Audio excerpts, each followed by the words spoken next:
दोस्तों, पिछले 12 वर्षों में पहली बार अमित शाह भारी संकट में फंसते दिख रहे हैं और हर दिन उन पर शिकंजा कसता चला जा रहा है। आज विपक्ष के बाद जेन ज़ी भी अमित शाह पर हमले बोल रहा है, यानी स्थिति कहीं ना कहीं मोदी और शाह के हाथ से आप कह सकते हैं आउट ऑफ कंट्रोल हो रही है। उधर इस संकट से निपटने के लिए प्रधानमंत्री मोदी ने देर शाम, बल्कि मैं कहूँगा रात में, एक आपात बैठक बुलाई जिसमें सरकार के 6-7 टॉप लीडर्स रहे और खुफिया प्रमुख भी रहे, नेशनल सिक्योरिटी एडवाइजर्स भी रहे। अब लगता है कि नरेंद्र मोदी मौके की नज़ाकत समझ रहे हैं कि अगर शाह पर संकट बढ़ा तो सरकार पर भी संकट बढ़ जाएगा। अब इससे पहले कांग्रेस के अध्यक्ष मल्लिकार्जुन खड़गे ने संसद में सबसे बड़ा हमला किया अमित शाह पर। उन्होंने कहा कि ये जो पैलेट गन चली या कहीं AK-47 चली या छात्रों का दमन हुआ, इसके 100% जिम्मेदार अमित शाह हैं और अमित शाह को जवाब देना पड़ेगा। वो छुप नहीं सकते ज़्यादा दिन, और जहां भी छुपे हैं हम खींचकर उनको यहां लाएंगे। आप बंद कमरे में रह के आप सुन रहे होंगे मेरी बात, लेकिन आप बंद कमरे में रह के बहुत दिन छुप नहीं सकते। एक दिन हम बाहर खींच कर आएंगे। अब खड़गे का ये कहना कि अमित शाह जहां भी छुपे हम खींचकर सदन में लाएंगे, इसके बाद तो दोस्तों राज्यसभा में हंगामा मच गया और आप कह सकते हैं कि सदन चलाना, संसद चलाना मुश्किल हो गया। लेकिन सच्चाई ये है, खड़गे की बात में कुछ सच्चाई है, क्योंकि अमित शाह रोज़ संसद में आ रहे हैं, यानी पार्लियामेंट के कैंपस में आ रहे हैं, देखे जा रहे हैं। इस तस्वीर में भी आपको दिख रहे हैं, ये जाते समय की तस्वीर है शाम की, जहां कैंपस से निकल रहे हैं, पार्लियामेंट से निकल रहे हैं, बिल्डिंग से। लेकिन वो सदन में नहीं जा रहे, हाउस के अंदर नहीं जा रहे, विपक्ष का सामना नहीं कर रहे, कोई जवाब नहीं दे रहे। और ऐसा अभी तक अमित शाह ने नहीं किया। पहला मौका ऐसा है। मोदी जी तो हमेशा लापता रहते हैं, लेकिन पूरा मोर्चा अमित शाह संभालते हैं और अमित शाह गायब हैं। पहले दिन गायब थे, दूसरे दिन गायब थे, दोनों दिन मैंने वीडियो बनाया था। और आज भी सदन में, राज्यसभा हो लोकसभा हो, अमित शाह नहीं देखे। अब ये जो अमित शाह का डरना है या कतराना है, ये साफ तौर पर जाहिर करता है कि बीजेपी प्रेशर में है, गुजरात लॉबी प्रेशर में है। दूसरी तरफ जो जेन ज़ी है, यानी 14-15 साल से लेकर 28-29 साल के जो बच्चे हैं, युवा हैं, ऐसा लग रहा था कि धर्मेंद्र प्रधान के इस्तीफे के बाद ये आंदोलन खत्म हो गया या खत्म होने के कगार पर है। फिर से ये आंदोलन भड़कता हुआ दिख रहा है। राहुल गांधी ने जिस तरह से आरोप लगाया है, घेराबंदी की है अमित शाह की, कि पैलेट गन का चलना हो, AK-47 का चलना हो, आंसू गैस छोड़ना हो या फिर लाठी चार्ज करना हो, दमन करना हो, इन सब के पीछे अमित शाह। और ये जो पुलिस चीफ हैं, चाहे दिल्ली पुलिस कमिश्नर हो या CRPF के DG हो या RAF के रैपिड एक्शन फोर्स के अधिकारी हो, ये सब मोहरे हैं, प्यादे हैं। वजीर एक ही है जिसका नाम अमित शाह है। और इसीलिए अब जेन ज़ी कह रहा है, कॉकरोच जनता पार्टी कह रही है कि अगर ये मुकदमे वापस नहीं हुए, छात्रों पर दमन खत्म नहीं हुआ, और ये जो दबिश पड़ रही है ना, रात में पुलिस जा रही है छात्रों के घर पे, उनको दबोच रही, गाड़ी पे बैठा रही है, अगर ये दमन खत्म नहीं हुआ तो ये आंदोलन दोबारा होगा और पहले से ज्यादा बड़ा होगा। सीधा चैलेंज है गवर्नमेंट को, सरकार को। अगर FIR पीछे नहीं लेते और स्टूडेंट्स को ऐसे ही परेशान करते रहेंगे तो हम फिर से आंदोलन करेंगे। इस सरकार को ये बात समझनी चाहिए कि स्टूडेंट्स का गुस्सा कम नहीं हुआ है। अगर उन्हें लगता है एक धर्मेंद्र प्रधान का इस्तीफा देकर ये गुस्सा ठंडा हो जाएगा, ऐसा नहीं है। गुस्सा बहुत ज्यादा है लोगों में और जरूरत पड़ी तो ये आंदोलन फिर होगा और जो पिछला हुआ उससे भी बड़ा आंदोलन होगा। अब जैसा कि मैंने पहले कहा कि सरकार बहुत ज़्यादा प्रेशर में, उसका मतलब है कि अगर अमित शाह, जो आप एक तरह से कह सकते हैं क्राइसिस मैनेजर हैं मोदी के, अगर अमित शाह पर संकट बढ़ता है, आंच आती है, माहौल और ख़राब होता है, फिर से आंदोलन हो जाता है धर्मेंद्र प्रधान की जगह अमित शाह को लेकर, तो सरकार भीतर से ना सिर्फ हिलेगी, सरकार डगमगा के जा भी सकती है। क्योंकि अमित शाह एक तरह से आप कह सकते हैं कि मोदी के मैन फ्राइडे हैं। तो इसलिए आज दोपहर में संसद में बैठक होती रही, JP नड्डा थे और कई मंत्री थे, उसमें नरेंद्र मोदी से उनकी बातचीत अमित शाह की होती रही। क्योंकि भले ये दोनों आदमी सदन में नहीं जा रहे हैं, लेकिन ये हैं दिल्ली में, पार्लियामेंट में भी हैं। और शाम को जो बैठक हुई, जिसका मैंने शुरू में जिक्र किया, प्रधानमंत्री ने जो आपात बैठक बुलाई, वो भी बहुत इंपॉर्टेंट, इसी क्राइसिस को हैंडल करने के लिए। और भी कुछ इश्यूज़ हैं। rediff.com लिखता है, rediffnews.com, top ministers and NSA Ajit Doval held a high level meeting at PMO to discuss crucial national matter. और एक सबसे जो क्रूशल मैटर है, जो मैंने कहा कि वो संकट जो बढ़ता जा रहा है सरकार के लिए, अमित शाह की वजह से। और इसमें अमित शाह थे, राजनाथ सिंह, जयशंकर थे, निर्मला सीतारमण थे, और भी लोग थे। तो मोदी चाहते हैं इस क्राइसिस को कैसे डिफ्यूज़ करें, और शायद अब वो फोकस जेन ज़ी पर करना चाह रहे हैं कि अगर इस जेन ज़ी को टैकल कर लें तो विपक्ष से हम निपट सकते हैं संसद में।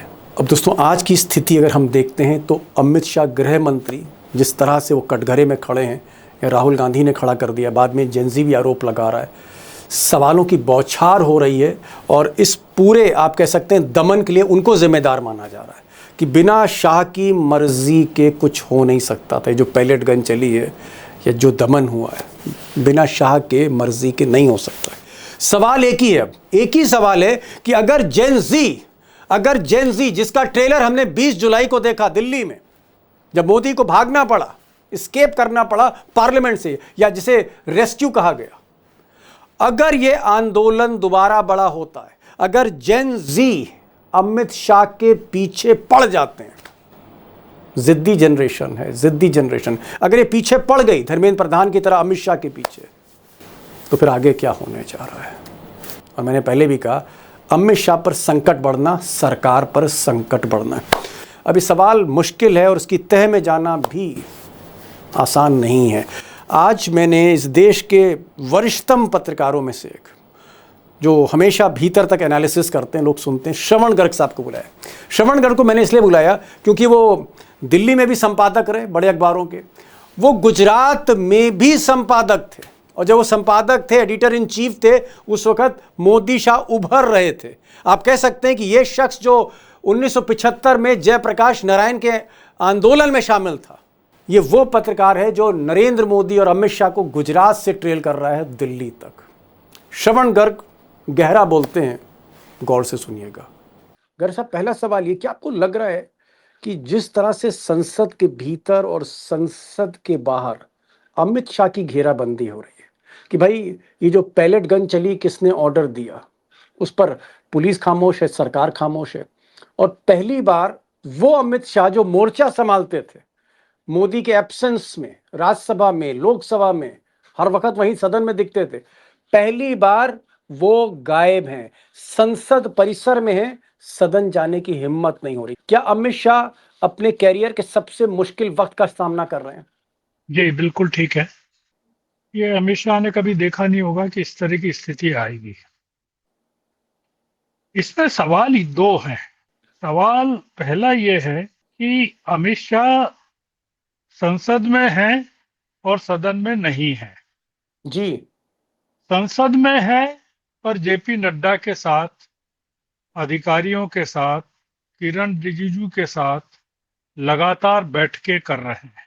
दूसरा मुद्दा ये है कि सिर्फ अमित शाह ही अनुपस्थित नहीं है, प्रधानमंत्री मोदी भी अनुपस्थित है। ये बड़ा इंपॉर्टेंट है नोट करना। और तीसरा मुद्दा सबसे बड़ा ये है कि ये जो गुस्सा है देश में, मैं अभी पढ़ रहा था कि कॉकरोच जनता पार्टी के जो फाउंडर हैं अभिजीत दीप के, उन्होंने भी कहा है कि ये जो गोली चलाने का या पैलेट गन चलाने का AK-47 जो चली है, उसके पीछे अमित शाह का ऑर्डर हो सकता है। आप सोचिए कि कॉकरोच जनता पार्टी कह रही है। ये बड़ा सिग्निफिकेंट है कि अमित शाह इस समय हमलों के केंद्र में है और अमित शाह संसद से बच रहे हैं, मतलब देश के सामने आने से बच रहे हैं। मतलब ये कि जवाबदेही से बच रहे हैं। अगर वो संसद में आ भी जाए, मान लीजिए कि आ जाते हैं, वो क्या करेंगे? उनको दो काम करना पड़ेंगे। उन पर जो लग रहे हैं आरोप, उसका वो जवाब देंगे। क्या जवाब देंगे? सरकार, देश सुनना चाहता है ना कि वो क्या जवाब देते हैं। क्या वे वही जवाब देंगे जो जितेंद्र सिंह ने दिया है, डॉक्टर जितेंद्र सिंह ने दिया है। दो चीजें कही है सरकार ने कि गोली चली नहीं। पहली चीज पहली चीज तो वो कह रहे हैं गोली चली नहीं, मतलब पैलेट गन्स को वो गोली नहीं मानते हैं, चर्रों को गोली नहीं मानते हैं। किसी बच्चे की आंख चली जाए उसको वो शारीरिक हानि नहीं मानते हैं। सीवान में AK-47 चले उसको वो गोली चलना नहीं मानते। ये हुआ। दूसरा जो रिकॉर्ड में है, पार्लियामेंट थाने के रिकॉर्ड में है, जो चीज कही जा रही है कि किसके आदेश से वो पैलेट गन्स चली या चलाई गई। हम उस चीज में नहीं आ रहे कि CRPF के जो डायरेक्टर जनरल हैं उन्होंने क्या कहा है अपने जवानों से कि देश के हित में, नागरिकों के हित में, आप अपनी ड्यूटी के हित में जो भी करें आप कीजिए, मैं आपके साथ खड़ा हूं, उसकी पूरी जिम्मेदारी मैं लेता हूं। तो CRPF के जो DG हैं ऑन रिकॉर्ड है, जो मीडिया में है, वो किसको रिपोर्ट करते हैं। तो क्या वो अमित शाह की तरफ से कह रहे हैं कि आप ड्यूटी कीजिए, जो भी होगा वो उसकी जिम्मेदारी मैं लेता हूं। मतलब होम मिनिस्टर ले रहे हैं, आपको पैलेट गन चलाना है, AK-47 चलाना है, कुछ भी करना। ये बड़ा एक गंभीर मसला हो गया है दीपक जी। और पूरी देश की राजनीति, पॉलिटिक्स जो है वो वायलेंस के ऊपर वायलेंस जो है पॉलिटिक्स पर हावी हो गया। नागरिकों पर ज्यादती जो है वो पॉलिटिक्स पर हावी हो, मतलब अब ये लोग पॉलिटिक्स करते हैं। इन्होंने कभी वायलेंस को लेकर जवाब नहीं दिया और अब वायलेंस को लेकर जवाब देना। तो वायलेंस को लेकर अगर जवाब देना पड़ रहा है तो होम मिनिस्टर के पास कोई जवाब नहीं है और वो जवाब दे नहीं सकते। लेकिन मैं एक चीज जानना चाह रहा था प्रधानमंत्री के पॉइंट ऑफ व्यू से कि धर्मेंद्र प्रधान आरएसएस से जुड़े थे, आरएसएस का सारा एजेंडा जारी कर रहे थे शिक्षा मंत्रालय में, और इसीलिए नरेंद्र मोदी धर्मेंद्र प्रधान को हटाना नहीं चाहते थे, लेकिन उन्हें हटाना पड़ा। क्या धर्मेंद्र प्रधान को कुर्बान करने के बाद अब अमित शाह को भी कुर्बान करना पड़ेगा नरेंद्र मोदी को, या हरगिज नरेंद्र मोदी झुकेंगे नहीं चाहे कुछ हो जाए? अमित शाह को कुर्बान नहीं कर सकते। नहीं, अमित शाह को नहीं हटा सकते।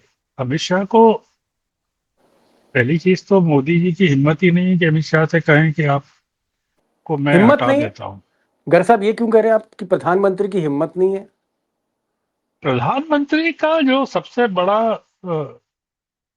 मतलब रक्षा कवच राजदार है वो तो वो अमित शाह है, पिछले 40 सालों से है वो। मतलब अमित शाह को हटा दें तो फिर मोदी जी को खुद को हटना पड़ेगा। Oh my God. पिछले 12 सालों में वो जिस तरह से काम कर रहे हैं अमित शाह और अमित शाह और मोदी जी जिस तरह से विदेशों में अपने झंडे गाड़ रहे हैं, उसका बुनियादी कारण यह है कि मोदी जी की निर्भरता पूरी तरह से अमित शाह पर है। वो अमित शाह को हटा ही नहीं सकते, किसी भी हालत में नहीं हटा। तो अमित शाह अगर खुद भी कहें कि मैं इस्तीफा देना चाहता हूं तो मोदी जी उनको इस्तीफा नहीं देने देंगे जी। आप कह रहे हैं कि धर्मेंद्र प्रधान और अमित शाह में जमीन आसमान का फर्क है, हालांकि दोनों कैबिनेट मिनिस्टर थे। धर्मेंद्र प्रधान कहीं लगते नहीं है दीपक जी। धर्मेंद्र प्रधान की क्या हैसियत है? आरएसएस का एक आदमी हटाया, दूसरा आदमी ले आए, वो जो लेके आए हैं प्रहलाद जोशी को, वो भी आरएसएस के ही है ना। और क्या है वो? तो मुद्दा ये है कि उन्होंने एक को हटाया, दूसरे को ले आए, उसमें क्या फर्क पड़ता है उनको? मोदी जी को एक आरएसएस का आदमी नहीं है, दूसरा है। और आप देख रहे हैं कि धर्मेंद्र प्रधान जब आते हैं पार्लियामेंट में तो किस तरह से स्वागत होता है, जब वो अपने उड़ीसा जाते हैं तब किस तरह से स्वागत होता है। तो इसलिए ये कोई लॉस नहीं है, ये तो Dharmendra Pradhan is not a loss. Not a loss, not at all, not a loss. But Amit Shah will be a loss. Amit Shah will lead to collapse of the government sir. आप क्या बात कर रहे हैं? अमित शाह का कोई सब्स्टिट्यूट ही नहीं है। धर्मेंद्र प्रधान का तो प्रहलाद जोशी हैं, पर अमित शाह को हटाएं तो 1 नंबर से 30 नंबर तक कोई है ही नहीं मोदी जी के पास। किसको बनाएंगे आप ये बताइए ना मुझे। Amit Shah is Modi ji is dispensable but Amit Shah is not dispensable, indispensable. ये है आज की जो हकीकत है। तो ऑल सेड एंड डन, तो जो पूरे के पूरे सत्ता के सूत्र हैं वो तो पूरा देश जानता है किन लोगों के जी हाथ में है, पूरा अपोजिशन जी जानता है, पूरी पार्टी जानती है। जी। चलिए गर्ग साहब, आपने ये माना और आपका ये मानना है कि अमित शाह के ऊपर ही सारा स्ट्रक्चर, मोदी का सारा साम्राज्य ही अमित शाह के फाउंडेशन पर है। अमित शाह को हटे तो पूरा फाउंडेशन कोलैप्स कर जाएगा। चलिए मान लिया कि अमित शाह को नहीं हटा सकते, लेकिन इस वक्त की जो स्थिति है कि अमित शाह संसद नहीं आ रहे, पहली बार हम देख रहे हैं, वरना ऐसा कभी नहीं हुआ। मोदी नहीं है लेकिन अमित शाह आते थे। मोदी के एब्सेंस में कई बार उन्होंने राज्यसभा में भी जवाब दिया है, लोकसभा में भी जवाब दिया। मैं एक चीज जानना चाह रहा था कि क्या ये जो टकराव है, मान लीजिए दूसरा आंदोलन हो जाए, वो आंदोलन 20 जुलाई से भी ज्यादा बड़ा हो, 10 लाख बच्चे पहुंच जाएं और टारगेट पर अमित शाह हो, तो भी क्या मोदी अमित शाह को बचाने में सब कुछ दांव पे लगा देंगे? देखिए ये तो बड़ा हाइपोथेटिकल सवाल है।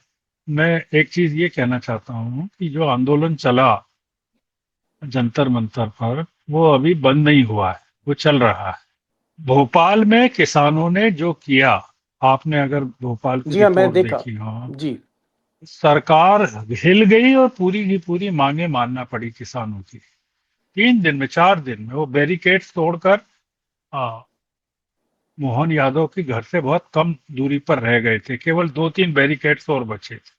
आप कल्पना कीजिए कि ये जो बच्चे हैं जिनको आपने, जिनके मन से आपने पुलिस का, लाठियों का, गन्स का, जेल का, बसों का, भूख का, प्यास का, रोजगार का सब डर खत्म कर दिए हैं।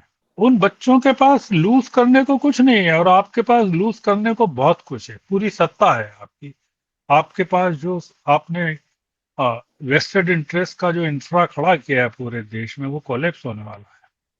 तो इसलिए ये सरकार जो है अब जिस स्थिति में इस समय में है, वो बहुत जबरदस्त एक संघर्ष की स्थिति है, कॉन्फ्रंटेशन की।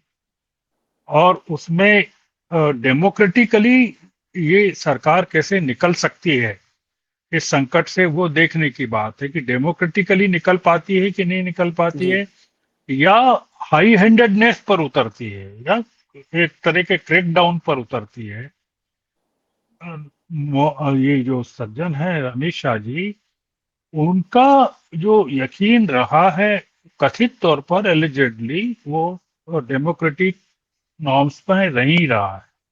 लाठी के दम पे। इसलिए, हाँ, इसलिए हमको डर ये लगता है जो हम देख रहे हैं गुजरात से, बिहार गुजरात के दंगों के बाद से, वहाँ जिस तरह के जी एनकाउंटर्स हुए, उसमें जो हत्याएं हुई उसके बाद से, जिस तरह से नक्सलाइट ऑपरेशन को इन्होंने अंजाम दिया, अर्बन नक्सल कह के जिस तरह से जो मूवमेंट्स हैं, सिविल सोसाइटी पर हमले हुए, जो बच्चे अभी भी जेलों में हैं बिना चार्जशीट के, आ, जी उनको अगर आप देख रहे हैं, ये जो आंदोलन है बच्चों का, ये तो एक ट्रिगर है, जिसको कहते हैं ना कि एक ट्रिगर बहाना हो पॉइंट। गया, जी कि ट्रिगर पॉइंट है जो जगह जगह मैनिफेस्ट हो रहा है। तो आप दिल्ली में आपने कंट्रोल कर लिया, अब आप सब जगह नहीं कर पाएंगे, ये मेरा कहना है। बिहार जी में,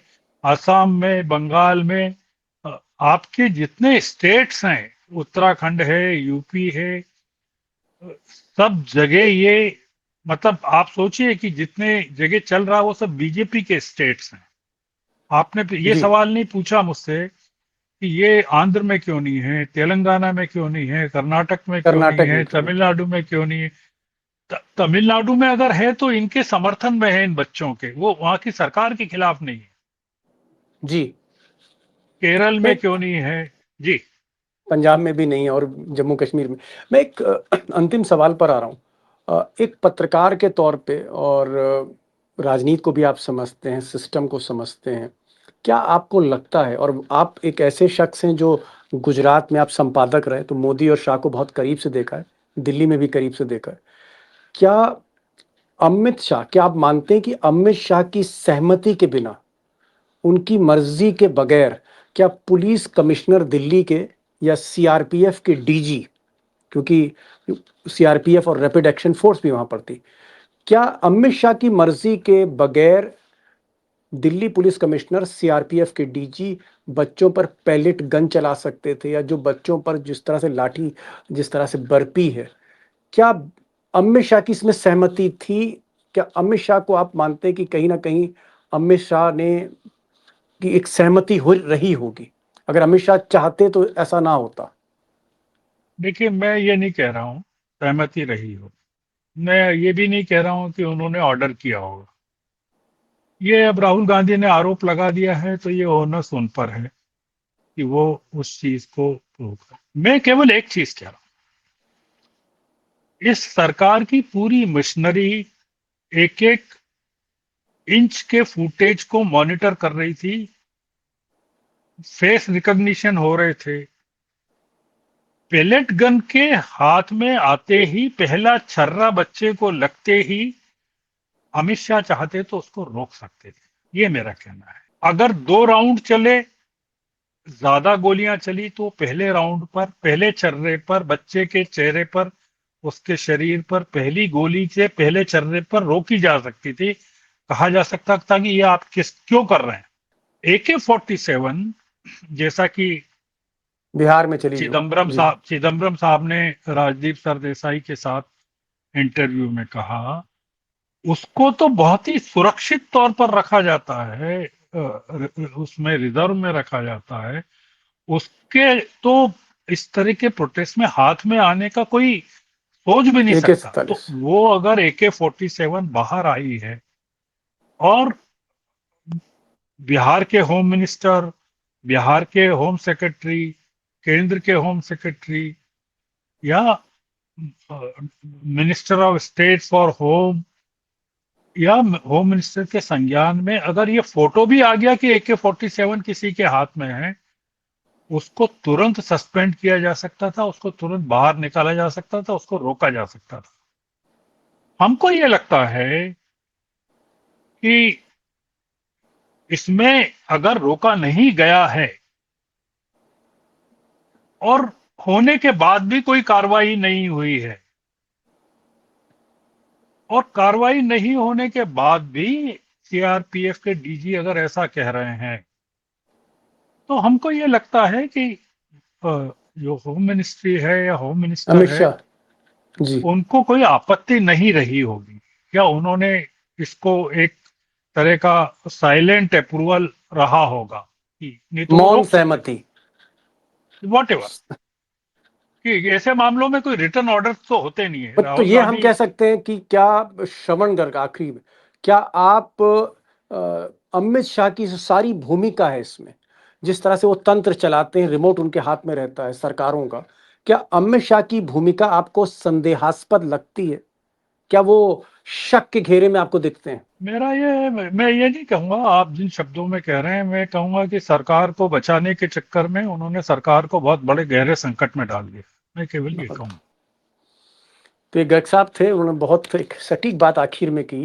उन्होंने कहा कि मैं ये नहीं कहूंगा कि आदेश अमित शाह ने दिए या आदेश किसी और ने दिए, उसमें मौन सहमति थी अमित शाह की, लेकिन अमित शाह के गृह मंत्रालय ने, अमित शाह की पुलिस ने, अमित शाह की सीआरपीएफ ने, अमित शाह के दो शिष्य शुभेंदु अधिकारी, सम्राट चौधरी ने एक गहरे संकट में सरकार को डाल दिया। और दूसरी बात इन्होंने कही कि जो भी आरोप विपक्ष ने अमित शाह पे लगाए हैं, उसका ओनस, उसकी जिम्मेदारी अमित शाह पे, उनको जवाब देना होगा।